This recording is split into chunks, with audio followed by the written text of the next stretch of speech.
কলকাতাকে বলা হয় দেশের কালচারাল ক্যাপিটাল, আর বাংলা পরিচিত মুক্ত চিন্তার মাটি হিসেবে। কিন্তু সেই বাংলাতে জাভেদ আখতারের অনুষ্ঠান বাতিল হয়ে গেল। তাহলে প্রশ্ন করছি, কলকাতা চাপের কাছে কি মাথা নোয়ালো?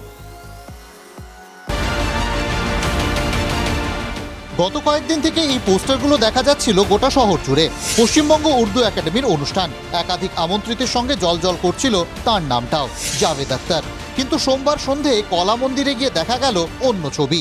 আমি এই মুহূর্তে যেখানে দাঁড়িয়ে রয়েছি, আমার পেছনেই কলা মন্দির। এখানেই সোমবার সন্ধ্যা 7টা থেকে হওয়ার কথা ছিল অনুষ্ঠান, আর সেই মতো সময় দিন সব কিছু উল্লেখ করে ছাপানো হয়েছিল পোস্টার, ব্যানার। কিন্তু যেটা দেখা যাচ্ছে যে কলা মন্দির চত্বর সম্পূর্ণরূপে ফাঁকা, আসেননি জাভেদ আখতার। পশ্চিমবঙ্গ উর্দু একাডেমির যে অনুষ্ঠান, সেই অনুষ্ঠান হচ্ছে না। কিন্তু কেন অনুষ্ঠান বাতিল হলো?